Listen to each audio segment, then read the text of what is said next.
99%가 모르는 진실이 있습니다. 사람의 본 모습은 화려한 회의실에서도 두꺼운 계약서 위에서도 드러나지 않습니다. 오히려 가장 평범한 순간 밥상머리에서 적나라하게 드러납니다. 저는 젊은 시절부터 수많은 사람을 만났습니다. 일꾼, 손님, 협력자, 심지어 투자자까지. 그때마다 스스로에게 물었습니다. 이 사람이 과연 내 곁에 둘 만한 사람인가? 사람은 말로 자신을 얼마든지 포장할 수 있습니다. 하지만 제가 배운 건 단순했습니다. 말은 속일 수 있어도 행동은 거짓말을 못한다는 것이죠. 그래서 저는 늘 식당이나 술자리 같은 사소한 장면을 유심히 살폈습니다. 돈이 오가는 자리가 아니고 계약서가 오가는 순간도 아닌 그저 밥 한 끼 먹는 자리에 드러나는 태도. 그 순간이야말로 그 사람의 속살을 보여줍니다. 종업원에게 반말을 하고 함부로 대하는 사람. 자신보다 약한 이를 가볍게 여기는 태도. 저는 그 순간 이미 답을 내렸습니다. 이 사람과는 거리를 두어야 한다. 왜냐하면 나에게는 잘해도 약자를 무시하는 사람은 결국 자기 이익을 위해서라면 누구든 짓밟을 사람이기 때문입니다. 여러분, 인생은 생각보다 짧습니다. 성공도 중요하지만 그보다 더 중요한 것은 내 곁에 두는 사람입니다. 괜히 불편한 사람과 억지로 관계를 이어간다면 그것은 성공을 향한 에너지를 낭비하는 짓일 뿐입니다. 정주영 회장도 늘 말했습니다. 사람을 고르는 기준은 그가 힘없는 사람을 대하는 태도다. 자존감이 높은 사람은 남에게 함부로 하지 않습니다. 자신을 존중하기 때문에 남도 존중하는 것이죠. 반대로 내면의 열등감과 뒤틀림이 있는 사람은 반드시 약자에게 그것을 쏟아냅니다. 여러분, 밥상은 거울입니다. 숟가락질 하나, 말투 하나에서 그 사람의 진짜 얼굴이 비칩니다. 화려한 명함, 멋진 직함, 달콤한 언변은 잠시 속일 수 있습니다. 그러나 밥상머리에서 흘러나오는 작은 행동은 평생 숨길 수 없습니다. 그러니 스스로에게 이렇게 물어보십시오. 나는 누구와 밥을 먹고 있는가? 그 순간 편안한가? 아니면 괜히 긴장되는가? 답은 이미 여러분의 마음속에 있을 것입니다. 그리고 지금 제가 묻고 싶습니다. 그 사람이 드러내는 단 3가지 적신호가 무엇인지 당신은 알고 있습니까? 여러분, 성공한 사람과 실패한 사람의 차이는 어디서 갈릴까요? 돈을 얼마나 벌었는지, 얼마나 똑똑한지, 얼마나 성실한지. 아닙니다. 제가 평생을 살며 깨달은 건 단순합니다. 사람을 고르는 기준은 그가 약자를 어떻게 대하는가에 달려 있다는 것입니다. 저는 수없이 많은 사람을 만났습니다. 겉으로는 친절하고 정중하게 행동했지만 막상 힘없는 사람 앞에서는 돌변하는 경우를 수도 없이 보았습니다. 종업원에게 반말을 던지고 기사님에게 무례하게 굴고 자신보다 약한 동료에게 모욕을 주는 사람들. 그 순간 저는 속으로 결론을 내렸습니다. 이 사람은 결국 자기 이익을 위해서라면 누구든 짓밟을 사람이다. 왜냐하면 강자를 존중하는 건 누구나 할 수 있기 때문입니다. 하지만 힘없는 사람을 존중하는 건 진짜 인격과 자존감에서만 나오는 행동입니다. 자존감이 높은 사람은 남을 함부로 대하지 않습니다. 자기 자신을 존중하기 때문에 남도 존중하는 것이죠. 반대로 열등감과 뒤틀린 마음을 가진 사람은 반드시 약자에게 그 독을 쏟아냅니다. 정주영 회장이 이런 말을 했습니다. 사람을 속이려면 학벌도, 직함도, 언변도 다 가릴 수 있다. 그러나 약자 앞에서의 태도는 속일 수 없다. 그가 사업 파트너를 고를 때 가장 먼저 본 건 바로 이 점이었습니다. 아무리 똑똑하고 유능해도 약자를 무시하는 사람과는 결코 오래가지 못한다는 것을 일찍 깨달았기 때문이죠.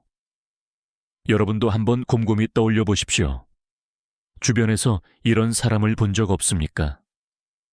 회의실에서는 공손하지만 식당에 가면 종업원을 하대하고 편의점 알바생을 무시하며 택배 기사에게 불평만 늘어놓는 사람들. 그 순간 이미 그 사람의 진짜 인격은 드러난 것입니다. 제가 제시하는 3가지 적신호 레드 플래그가 있습니다. 힘없는 사람에게 반말을 하거나 존중 없는 언행을 한다. 작은 문제를 곧바로 남 탓으로 돌린다. 없는 사람, 부재 중인 사람을 뒷담화하며 깎아내린다. 이 3가지 중 단 하나라도 보인다면 여러분은 그 관계에서 반드시 거리를 두어야 합니다.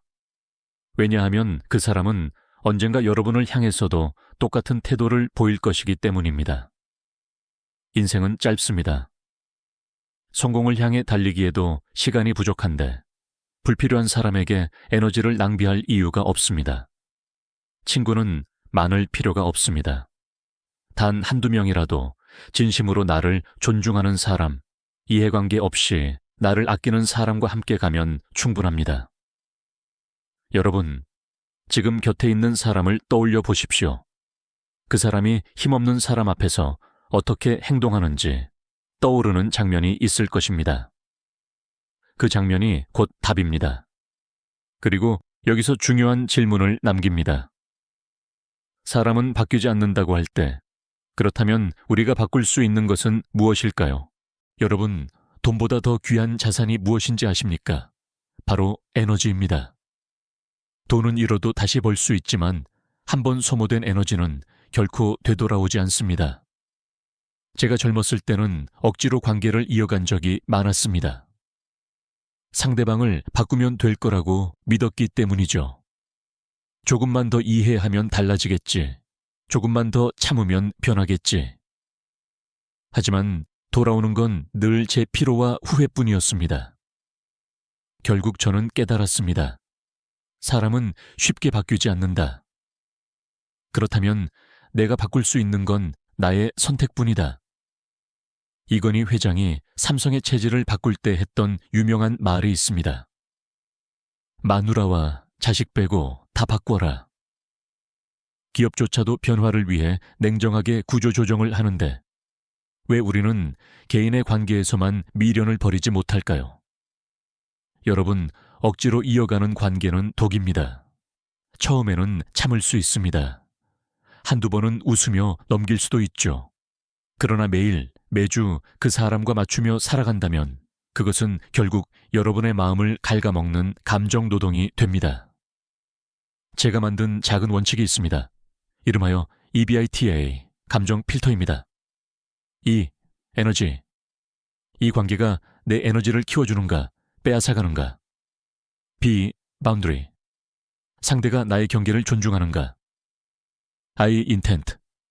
그 사람의 의도는 진심인가, 계산인가. T, 타임. 시간을 쓰고 난 후 내가 충만한가, 공허한가. 알라이먼트. 내 가치와 맞는가, 충돌하는가. 이 5가지 질문에 대답해 보십시오. 절반 이상이 아니오라면 그 관계는 이미 손절해야 할 신호입니다. 정주영 회장이 이런 말을 했습니다. 사람을 고르지 못하면 결국 일이 힘든 게 아니라 사람이 힘들다. 맞습니다. 일 자체는 버틸 수 있습니다. 하지만 맞지 않는 사람과 매일 부딪힌다면 그 피로는 곧 여러분의 꿈을 삼켜버립니다. 여러분, 인생은 길어 보이지만 사실 짧습니다. 우리의 에너지는 한정돼 있습니다. 차라리 그 힘을 진짜로 맞는 사람에게 쓰십시오. 즐겁게 밥을 먹고 자연스럽게 웃을 수 있는 사람과만 시간을 나누십시오. 그게 결국 여러분의 삶의 질을 지켜주는 길입니다. 그리고 마지막으로 여러분께 묻고 싶습니다. 억지로 붙잡은 관계와 진짜로 마음이 통하는 관계. 당신은 지금 어느 쪽에 더 많은 에너지를 쓰고 있습니까? 여러분, 감사는 인생을 바꾸는 가장 강력한 힘입니다. 그러나 억지로 꾸민 감사는 오히려 독이 됩니다. 저도 젊었을 때는 이런 착각을 했습니다. 상대방의 단점을 보지 말고 장점을 보자. 그러면 관계가 편해질 것이다. 처음에는 효과가 있는 듯 보였습니다. 마음이 덜 힘들었으니까요. 그러나 시간이 지날수록 깨달았습니다. 진심 없는 감사는 나를 위로하는 것이 아니라 나를 속이는 것이었습니다. 회식 자리에서 억지로 웃고 상사의 무례한 말에도 억지로 고개를 끄덕이며 그래도 감사하다고 스스로를 달래던 시절이 있었습니다. 그러나 그런 감사는 결국 제 마음을 병들게 했습니다. 진짜 감사란 억지로 짜내는 미소가 아니라 있는 그대로를 인정하고 그 안에서 작은 의미를 발견하는 것입니다. 정주영 회장은 늘 말했습니다. 억지로 붙잡은 관계는 오래 갈수록 독이 된다. 저는 이 말을 수없이 체험했습니다. 억지로 이어가는 관계는 감사의 이름을 빌려도 결국 내 에너지를 고갈시키는 독이 됩니다. 그렇다면 어떻게 해야 할까요? 저는 진짜 감사와 가짜 감사를 구분하는 3가지 기준을 세웠습니다. 감사가 끝난 후 마음이 편안해지는가 아니면 더 무거워지는가? 감사가 나의 존엄을 살려주는가 아니면 깎아내리는가? 감사가 관계를 건강하게 만드는가 아니면 독처럼 쌓이는가? 이 3가지 질문에 솔직히 답해 보십시오. 만약 답이 아니오라면 그것은 감사가 아니라 자기기만입니다. 진짜 감사는 억지로 꾸미지 않아도 됩니다. 밥 한 끼 맛있게 먹었을 때, 친구와 웃으며 대화했을 때, 아이의 웃음소리를 들었을 때, 이런 순간에서 자연스럽게 피어나는 것이 진짜 감사입니다. 그것은 억지로 만들어내는 연기가 아니라 삶에서 스며나오는 빛입니다. 저는 지금도 하루를 마칠 때 작은 습관을 지킵니다. 바로 감사로그입니다. 종이에 단 한 줄만 쓰면 됩니다. 오늘 점심에 웃으며 밥을 먹을 수 있어서 감사하다. 오늘 책 한 장을 읽을 수 있어 감사하다. 이 단순한 습관이 삶을 단단하게 지탱해 줍니다. 여러분, 억지 감사는 독이 됩니다. 그러나 진심 어린 작은 감사는 삶을 지탱하는 기둥이 됩니다. 마지막으로 질문을 드립니다. 여러분의 감사는 지금 마음을 가볍게 하고 있습니까? 아니면 무겁게 하고 있습니까? 여러분, 길바닥에 누군가 버린 쓰레기를 굳이 뒤적일 필요가 있을까요? 그 안에서 보석이 나올 리는 없습니다. 그런데도 많은 다른 사람들이 스스로 남의 쓰레기 더미로 걸어 들어가 마음을 더럽히곤 합니다. 바로 악플과 독한 말입니다. 저도 기업을 세우며 수많은 욕을 들었습니다. 신문에 제 이름이 오를 때마다 칭찬만 있었던 건 아닙니다. 사람들은 제가 한 말을 왜곡했고 제가 하지도 않은 일을 꾸며냈습니다. 처음에는 억울했습니다. 밤잠을 설치며 해명할 방법을 고민하기도 했습니다. 그러나 시간이 지나 알게 되었습니다. 그 욕은 내 잘못을 드러내는 것이 아니라 욕한 사람의 수준을 드러낼 뿐이다. 정주영 회장 역시 늘 말했습니다. 남이 뭐라고 떠들든 상관하지 마라. 결국은 결과가 사람을 설득한다. 맞습니다. 말이 아니라 성과가 진짜 설득입니다. 여러분, 악플은 쓰레기입니다. 읽는 순간 그 독이 마음에 스며듭니다. 불필요한 분노가 치밀고 쓸데없는 비교가 시작되며 스스로를 깎아내리게 됩니다. 그 시간에 차라리 책 한 줄을 읽으십시오. 여러분의 마음은 더 건강해지고 에너지는 더 높아질 것입니다. 제가 후배들에게 자주 하는 조언이 있습니다. 악플은 읽는 순간 이미 진다. 무시하는 게 아니라 아예 보지 마라. 인터넷에서 누군가 던진 말 한 줄 때문에 하루를 망치는 것은 어리석은 짓입니다. 여러분의 시간은 모래시계와 같습니다.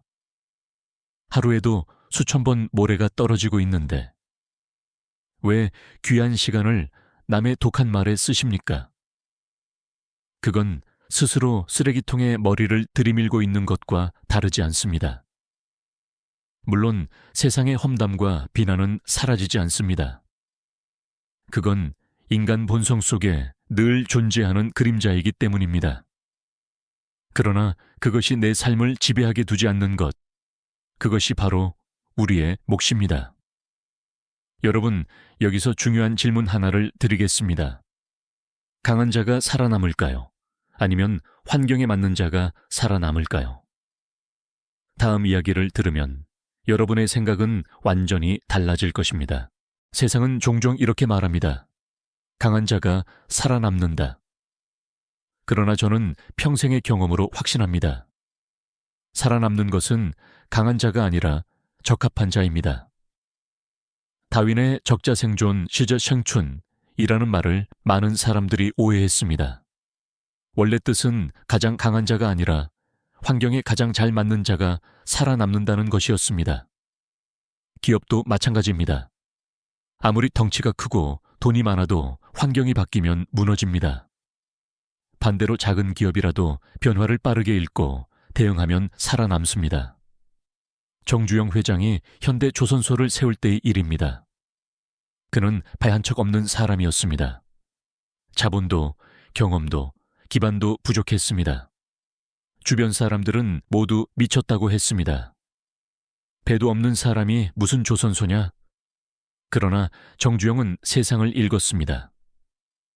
세계가 배를 필요로 하는 시대가 온다는 흐름을 본 것입니다. 그는 단순히 강한 힘을 가진 것이 아니었습니다. 그는 환경을 읽는 눈을 가졌습니다. 그리고 그 환경에 자신을 맞추는 용기를 가졌습니다. 결국 현대조선소는 세계 최대의 조선소로 성장하며 대한민국 경제의 기둥이 되었습니다. 여러분, 인생도 이와 같습니다. 우리가 강해지려고 애쓸 필요는 없습니다. 대신 나를 둘러싼 환경을 읽고 내게 맞는 길을 찾으면 됩니다. 강함은 잠시지만 적합함은 끝까지 살아남습니다. 저는 이 원칙을 사르티 법칙이라고 정리합니다. 트렌드 흐름. 세상이 어디로 가는가? 타이밍이 될 시기. 지금이 적절한 때인가? TM 사람. 누구와 함께 갈 것인가? 이 세 가지가 맞아떨어질 때 비로소 환경에 적합한 선택이 됩니다. 여러분도 지금의 삶을 돌아보십시오. 혹시 강해지려는 데만 집착하고 있지 않습니까? 진짜 질문은 이겁니다. 나는 지금 환경에 적합한 선택을 하고 있는가? 다음 이야기는 그 답을 찾는 열쇠가 될 것입니다. 왜냐하면 자아란 발견되는 것이 아니라 매일 쌓아 올려야 하기 때문입니다. 젊은 사람들이 자주 묻습니다. 저는 제 자아를 찾고 싶습니다. 제 진짜 모습을 알고 싶습니다. 그때마다 저는 단호히 말합니다. 자아는 찾는 게 아니다. 자아는 쌓는 것이다. 저도 젊었을 때는 마찬가지였습니다. 서울로 올라올 때 가진 건 작은 보따리 하나뿐이었습니다. 거울을 보며 이게 진짜 나일까 고민한 적도 많았습니다. 하지만 시간이 지나 알게 되었습니다. 그때의 나는 완성된 자아가 아니라 매일 조금씩 만들어가는 미완성이었다는 것을. 여러분, 자아란 어느 날 갑자기 나타나는 보물이 아닙니다. 그건 일상의 작은 선택들이 쌓여 만들어지는 조각상입니다. 매일의 습관, 태도, 마음가짐이 곧 나 자신을 깎아내고 다듬습니다. 정주영 회장은 새벽마다 남들보다 먼저 일어나 일을 시작했습니다. 그 작은 습관들이 쌓여 결국 현대라는 거대한 제국을 만들었습니다. 그는 자아를 찾은 것이 아니라 하루하루 쌓아 올린 것입니다. 저는 이를 1% 법칙이라고 부릅니다. 오늘의 내가 어제보다 단 1%만 나아져도 그것이 1년이면 37배의 성장으로 돌아옵니다. 이는 수학의 기적이 아니라 인생의 진리입니다. 자아를 쌓는 방법은 어렵지 않습니다. 하루 10분이라도 책을 읽는 것, 30분이라도 땀을 흘리는 운동을 하는 것, 작은 약속 하나라도 반드시 지키는 것. 이 작은 행동들이 모여 여러분이 원하는 나를 빚어갑니다. 여러분, 거울 앞에 선 오늘의 내가 마음에 들지 않아도 괜찮습니다. 중요한 건 내일 조금 더 나아진 내가 그 거울 속에 비칠 수 있느냐입니다. 자아는 그렇게 쌓이는 것입니다. 그리고 여기서 중요한 질문을 남깁니다. 오늘의 당신은 내일 만나고 싶은 당신을 만들고 있습니까? 여러분, 혹시 과거의 자신을 떠올리며 얼굴이 붉어진 적이 있습니까? 몇 년 전 내가 했던 말, 썼던 글, 보여준 행동을 떠올리며 왜 그때 그렇게 했을까 하고 고개를 떨군 적이 있을 것입니다. 저도 그렇습니다. 젊었을 때 제가 남긴 말들을 돌아보면 지금도 얼굴이 화끈거립니다. 하지만 시간이 지나 알게 되었습니다. 부끄러움은 실패의 증거가 아니라 성장의 증거라는 것을. 어제의 내가 부끄럽다는 건 오늘의 내가 한 뼘 더 성장했다는 뜻입니다. 만약 어제와 오늘이 똑같고 5년 전의 나와 지금의 내가 다르지 않다면 그건 멈춰 선 것입니다. 부끄러움이 없는 인생은 사실상 정체된 인생입니다. 이건하의 회장이 삼성의 질적 혁신을 외칠 때 그는 이렇게 말했습니다. 어제의 삼성에 만족하면 내일의 삼성은 없다. 과거의 제품, 과거의 방식이 부끄러워야 더 나은 혁신이 가능하다는 뜻입니다. 사람도 똑같습니다. 과거의 내가 창피해야 현재의 내가 단단해지고 미래의 내가 더 커집니다. 저는 부끄러움을 이렇게 정의합니다. 부끄러움은 미래의 나에게서 온 편지다. 지금 내가 느끼는 창피함은 앞으로 더 나아질 수 있다는 신호입니다. 그래서 저는 매년 지난 기록들을 다시 꺼내 읽습니다. 예전 일기, 예전 보고서, 예전 발표 원고. 볼 때마다 왜 이렇게 서툴렀을까 하고 웃음이 나오지만 동시에 가슴 깊이 감사가 올라옵니다. 그래, 내가 여기까지 왔구나. 여러분, 중요한 건 과거를 후회하는 것이 아닙니다. 과거의 나를 통해 오늘의 내가 얼마나 자랐는지 확인하는 것입니다. 부끄러움을 회피하지 말고 오히려 껴안으십시오. 그 속에 성장의 씨앗이 숨어 있습니다. 그리고 스스로에게 물어보십시오. 나는 지난 1년 동안 과거의 나를 부끄러워할 만큼 성장했는가? 만약 답이 예라면 여러분은 이미 앞으로 나아가고 있는 것입니다.